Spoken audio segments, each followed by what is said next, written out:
Les presentaremos el tema de acciones, bonos y participaciones sociales, hecho por Angélica Neri, Cade Umaña, Carla Romero, Melissa Salazar y Ricardo Sarmiento. Como pequeña introducción tenemos que en el derecho mercantil mexicano, las sociedades se estructuran a partir de diferentes formas de capitalización y distribución de derechos entre sus integrantes. Dentro de estas figuras destacan las acciones, las participaciones sociales y los bonos de fundador. Son conceptos esenciales para comprender cómo se organiza la propiedad, la toma de decisiones y la participación en las utilidades dentro de una empresa. Cabe destacar que cada uno de estos instrumentos cumple una función distinta, mientras que las acciones representan partes iguales de capital social en sociedades de una estructura abierta. Las participaciones sociales se utilizan en sociedades de carácter más cerrado y con mayor control sobre el ingreso de nuevos socios. Por su parte, los bonos del fundador constituyen un reconocimiento especial a quienes contribuyeron a la formación inicial de la empresa. El estudio comparado de estas figuras nos permite identificar qué tipos de sociedades emplean cada concepto, así como entender la forma en que los socios o accionistas participan en la administración y decisiones fundamentales de la sociedad. En este proyecto abarcaremos la finalidad de explicar de manera clara y precisa las diferencias y usos y características de las acciones, participaciones sociales y bonos de fundador, así como el impacto que tiene en la estructura legal y administrativa de una sociedad.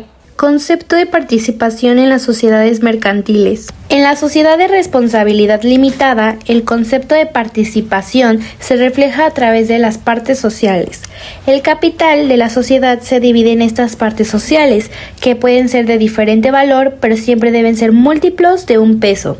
Cada socio tiene una sola parte social y si aporta más capital, simplemente aumenta el valor de esa misma parte, salvo que existan partes con distintos derechos. La cesión de partes sociales requiere el consentimiento de la mayoría del capital social y la transmisión por herencia no necesita autorización, a menos que el contrato diga lo contrario. Las partes sociales son indivisibles, aunque el contrato puede permitir dividirlas o cederlas parcialmente. La sociedad lleva un libro de socios donde se registran todas las participaciones y ese registro es lo que se les da efectos frente a terceros. En aumentos de capital, los socios tienen preferencia para adquirir nuevas partes. Finalmente, en la asamblea, los socios votan en proporción a su aportación, un voto por cada $1,000 que hayan aportado. En la sociedad anónima, el concepto de participación se presenta principalmente en la participación de los fundadores en las utilidades.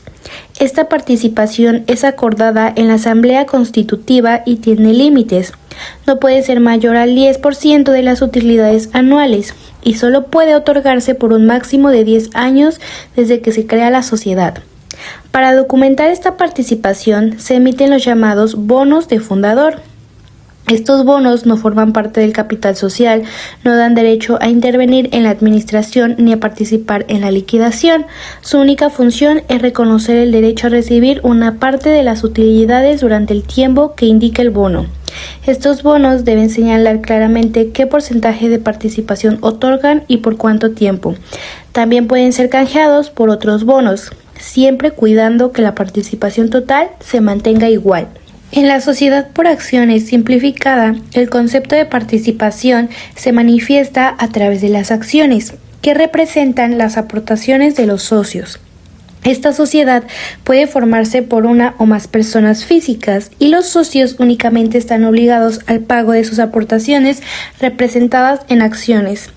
Un dato importante es que quienes participan en una SAS no pueden al mismo tiempo tener control en otro tipo de sociedad mercantil. Las SAS también tienen un límite máximo de ingresos anuales. Si lo rebasan, están obligadas a transformarse en otro tipo de sociedad previsto por la ley. En caso de no transformarse, los accionistas pierden la limitación de responsabilidad y responden subsidiaria, solidaria e ilimitadamente frente a terceros. En resumen, la participación en esta sociedad se da a través de las acciones y está vinculada directamente a la aportación económica del socio. Bien, ahora hablaremos de las sociedades que utilizan el concepto de bonos de fundador y de acciones. La primera es la llamada sociedad anónima, que es el tipo de sociedad más común para la emisión de acciones, ya que su capital está dividido en ellas. Los accionistas son dueños de una parte de la empresa y sus derechos están representados por las acciones.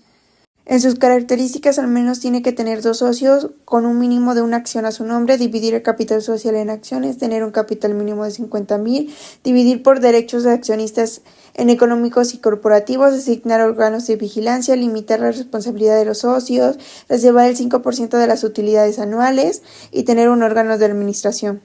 También podemos encontrar tipos de sociedades anónimas que pueden formar empresas exitosas como la sociedad anónima de capital variable, que en esta sociedad mercantil los dueños se vuelven socios por sus aportaciones en el capital social a través de acciones, mismos que pueden aumentar o disminuir según las necesidades de la empresa. Después también tenemos la sociedad anónima bursátil, que en esta modalidad los accionistas pueden comercializar sus acciones en la Bolsa Mexicana de Valores. Además que los socios pueden alcanzar objetivos particulares financiándose mediante la renta variable y la renta fija. Por último, las sociedades anónimas promotoras de inversión, que su objetivo es atraer y recibir inversionistas del capital para aumentar las ventas, también para generar empresas grandes.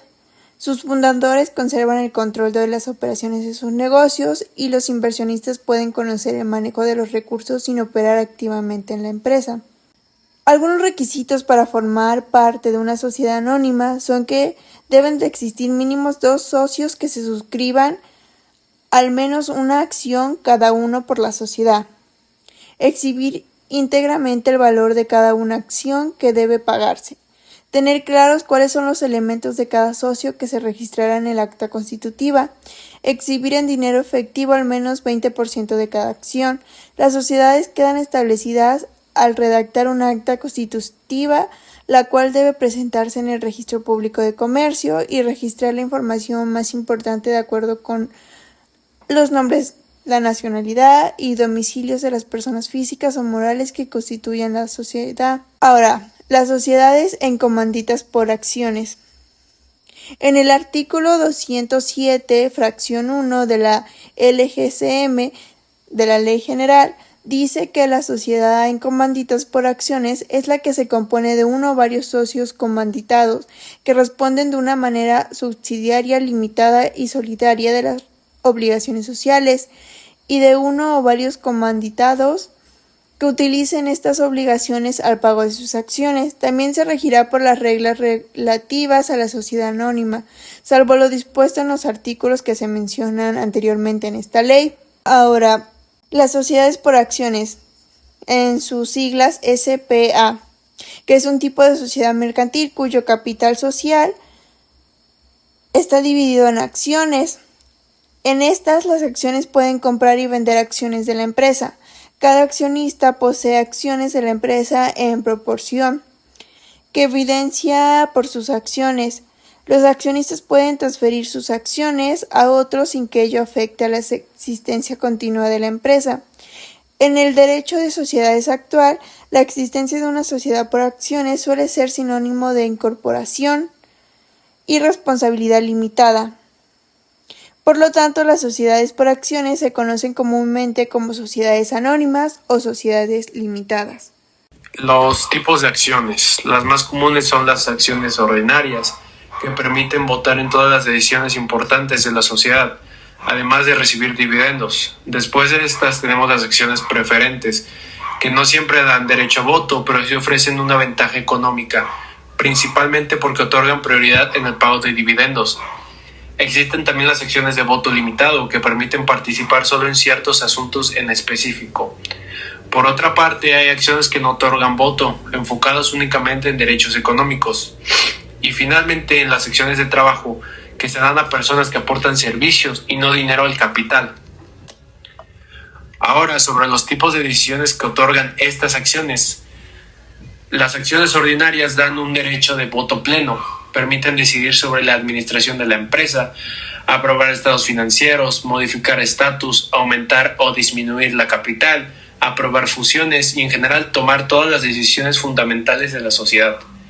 En cambio, las acciones preferentes o de voto limitado solo pueden intervenir en decisiones que afecten directamente sus derechos, y las acciones sin voto únicamente reciben beneficios económicos, pero no participan en las asambleas. En algunos casos especiales, dependiendo de los estatus, hay acciones que incluso pueden tener un voto reforzado o derecho de veto. En resumen, las acciones sirven para financiar a la empresa y al mismo tiempo determinar qué tanto poder de decisión tiene cada socio. Y para la conclusión, nuestro trabajo muestra cómo las acciones, las participaciones sociales y los bonos de fundador son piezas clave para entender cómo se organiza la propiedad y cómo se toman decisiones en el derecho mercantil. Cada uno cumple un papel particular dentro del ámbito financiero y corporativo. Concluimos con que la forma en que el capital se divide es el factor determinante que distingue a los principales tipos de sociedades mercantiles examinados. Punto número 1, la sociedad de responsabilidad limitada. El capital social se divide en partes sociales. Una característica clave es que cada socio posee una sola parte social, cuyo valor puede aumentar con nuevas aportaciones. Estas partes sociales son indivisibles, aunque el contrato social podría permitir su división o cesión parcial, proceso que generalmente requiere la mayoría del capital social. Además, en las asambleas de la sociedad de responsabilidad limitada, cada socio tiene un voto por cada 1,000 pesos de su aportación. Y segundo punto, sociedad anónima y afines. Esta es la figura societaria más común para la emisión del capital. En la sociedad anónima, el capital social se divide en acciones y los accionistas son dueños de una parte de la empresa, estando sus derechos representados por dichas acciones. La sociedad anónima limita la responsabilidad de los socios o accionistas al pago de sus acciones y requiere un capital mínimo de 50,000 pesos. El análisis de estas figuras permite identificar qué tipos de sociedades emplean cada concepto y entender cómo los socios participan en la administración y decisiones fundamentales de la sociedad.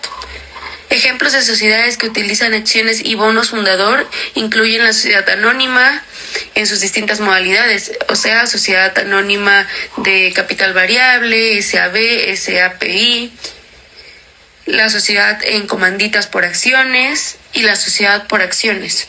Los instrumentos otorgan un espectro complejo de derechos económicos y corporativos, siendo los bonos la excepción a la capitalización. Una conclusión fundamental es que la tenencia de acciones implica la posesión de un conjunto dual de derechos que deben ser analizados, como los derechos económicos y los corporativos.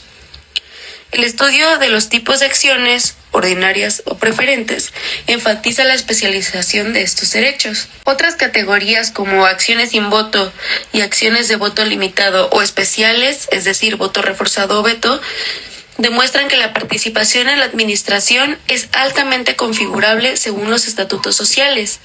Finalmente, el análisis de los bonos de fundador revela un instrumento atípico pero estratégico, exclusivo de la sociedad anónima. Los bonos de fundador son un título que acredita la participación reservada a los fundadores. Su función es otorgar el derecho a recibir una participación de las utilidades anuales, la cual no puede exceder del 10% y solo puede otorgarse por un máximo de 10 años desde la constitución de la sociedad. Crucialmente, los bonos no forman parte del capital social y no confieren derechos de administración ni de liquidación a sus tenedores. Y ya para cerrar, en retrospectiva, la identificación y el análisis detallado de estos instrumentos han permitido entender las diversas formas de estructurar la propiedad empresarial. Entender este tema es indispensable para quien desee participar o interactuar con el capital social y las decisiones fundamentales de las sociedades mercantiles.